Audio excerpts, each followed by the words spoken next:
dahil ano raw, maganda raw yung mga statements na statements mo na lumalabas sa media. Eh, Mm, consistent naman, Elias, pare-pareho ang message natin. mm, National unity, mm. vaccination, pag-abyerto o pagbukas sa ekonomiya, Oo. at saka forward-looking agenda. Oh, yes. Oo. Isa sa mga issues sa former National Defense Secretary Gilbert Gibo Teodoro, sir, yung pagbisita mo kay Presidential Daughter Davao City Mayor Sara Duterte Carpio. Ano pong Yes. nangyari diyan? Well, inarrange yung visit ni Congressman Nonoy Andaya, kaya ah, excited siya na mag-meet kami. ah, At after the meeting, sa tingin ko, mm, may kapasidad at magiging magaling na presidente si Mayor Duterte oo, kung isipin niya, kung magdesisyon siya mm, na tatakbo na presidente. At ako, para matulungan siya, willing ako maging vice presidente niya. wow. Oh. So, pagka tinanggap ka ni Ma'am Sara Duterte, mabuo na po yung tandem. Kung totoo. At pag nagdesisyon siya Ah, magpresidente, mm, sana matulungan ko siya. mm, Kasi sa pagkonsulta ko sa maraming tao, mm, itong pinakamabuting paraan mm, kung paano ako makatulong sa ngayon mm, sa bansa. mm. Yung mga political analyst dito sa Cebu, Mr. Defense Secretary Gilbert Teodoro, sir, sinasabing acceptable ka raw ng halos lahat ng sektor. Anong sekreto mo? Bakit?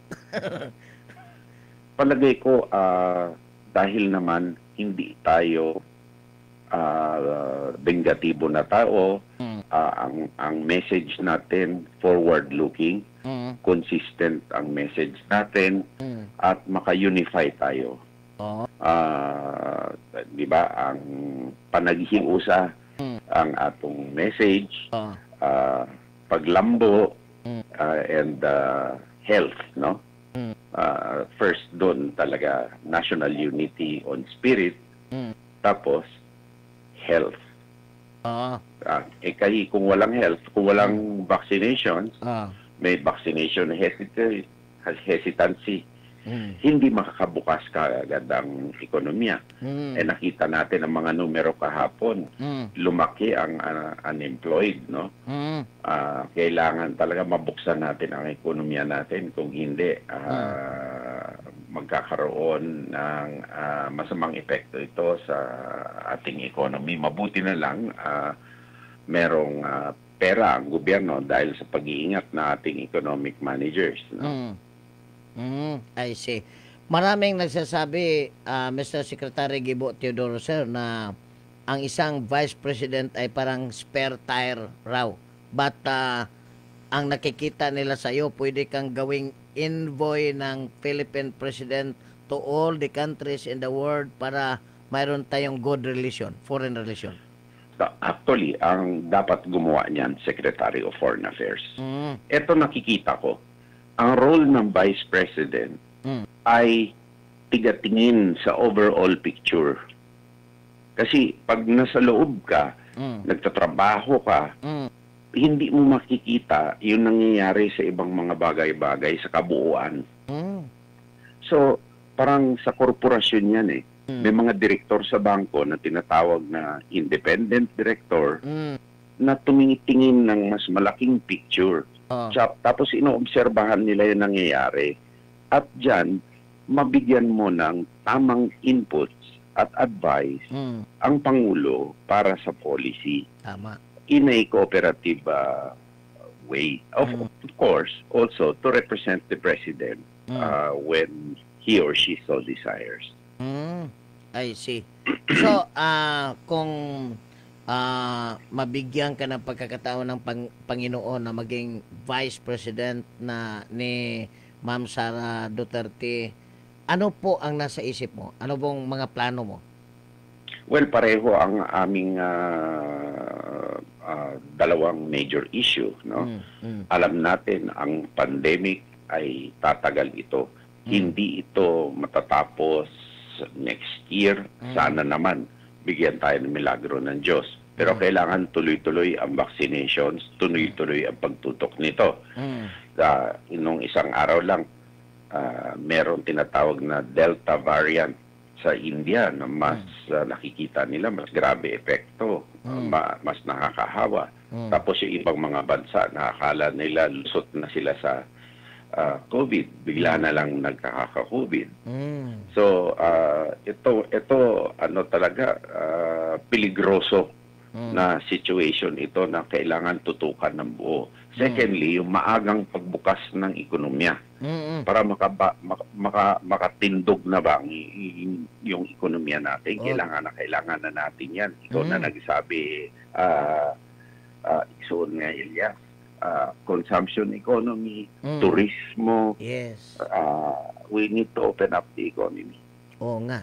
Oo. So, the next president should be knowledgeable on how to balance the promotion of economy and health. Ganon. Definitely. Napakahirap na balanse niyan.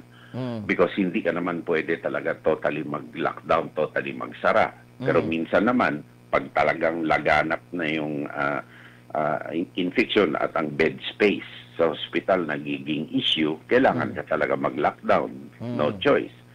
May ibang mga tao nga na nagsasabi, dahil sa numero, yung lockdown daw hindi epektibo.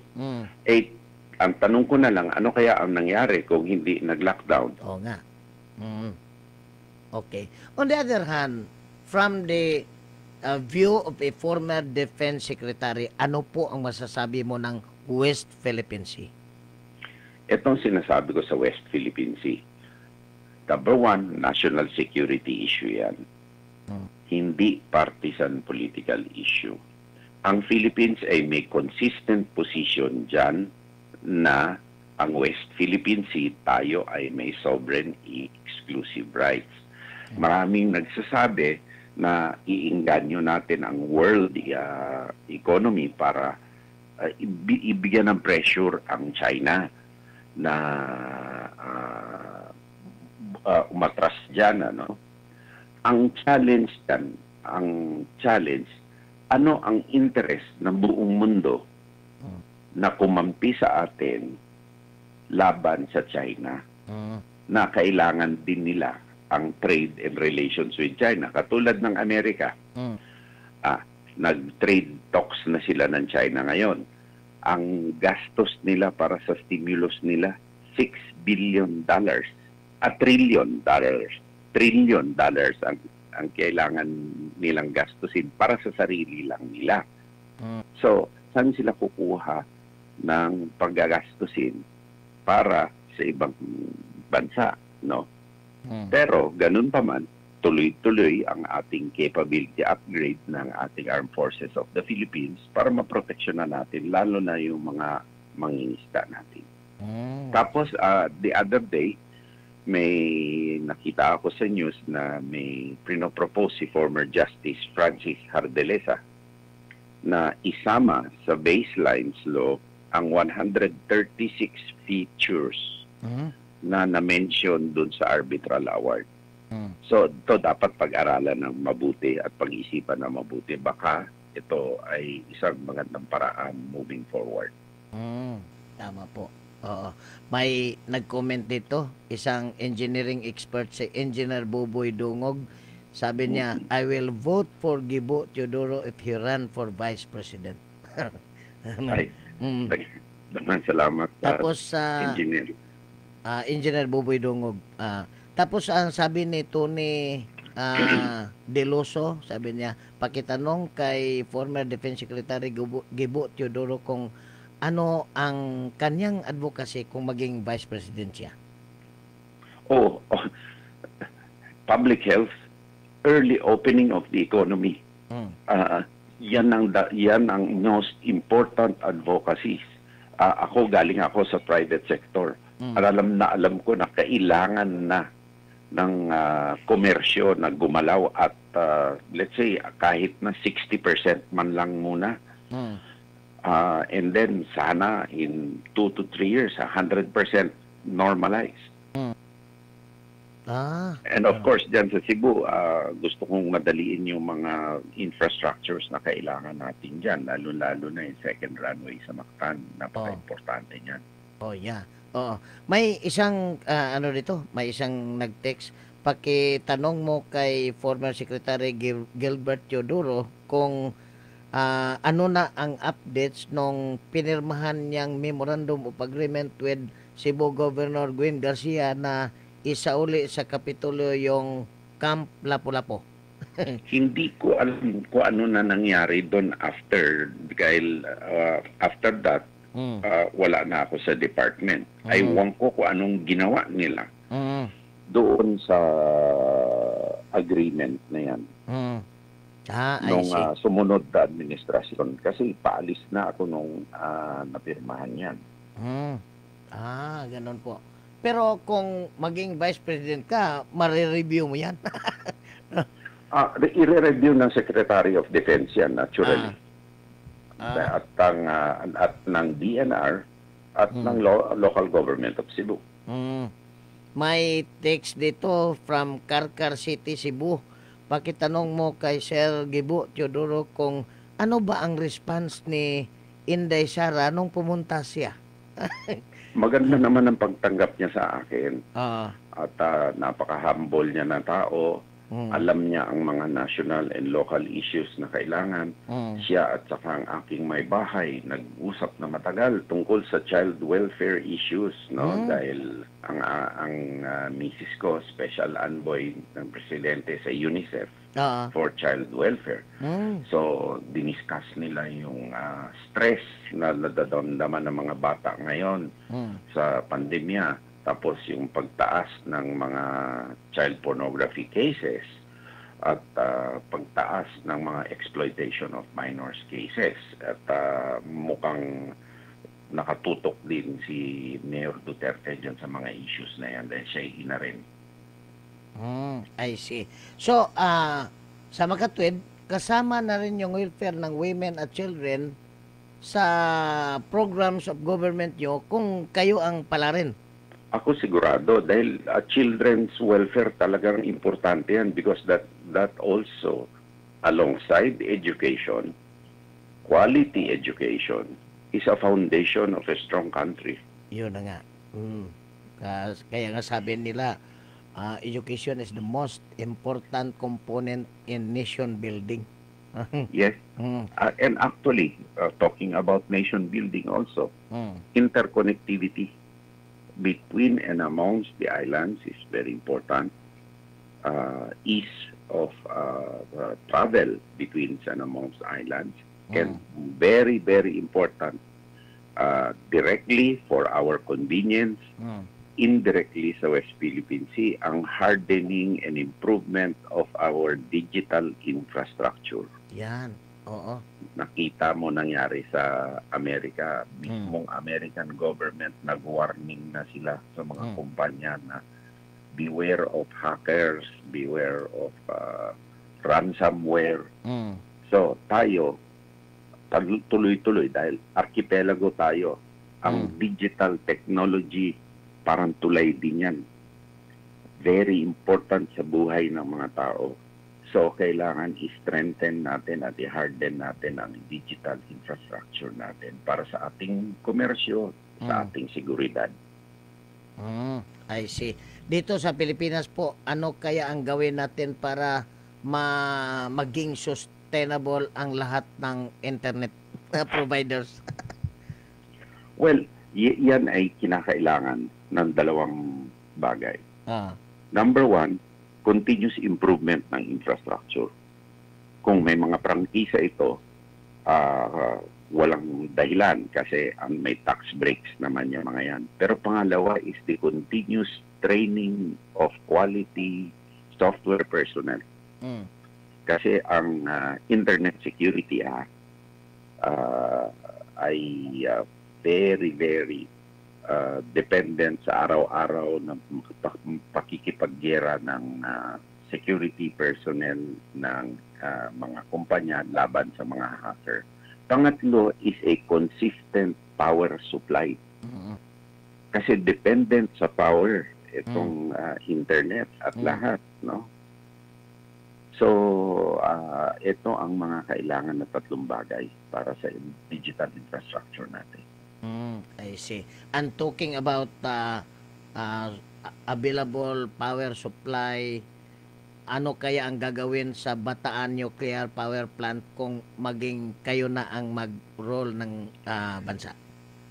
Ako ay open sa possibility na nuclear energy is one alternative energy, clear energy.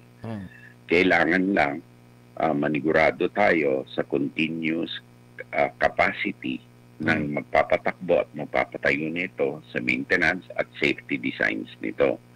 Ngayon, yung Bataan Nuclear Power Plant mismo, social and political issue na yan. Pag yan mismo ang bubuhayin mo, ang public outcry laban dyan ay masyadong malakas and will outweigh the potential benefits.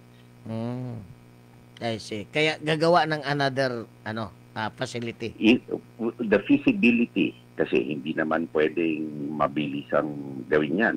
Uumpisa ka ng day one sa construction. Let's say may feasible site, magte-train ka ng personnel, co-construct mo yung plant, matagal yan. Pero kung iiwanan yung Bataan Nuclear Power Plant, is there any possibility na we will use that on other event na mapakinabangan ng mga Pilipino? Sayang kung meron man alternatibong gamit, bakit hindi? I see.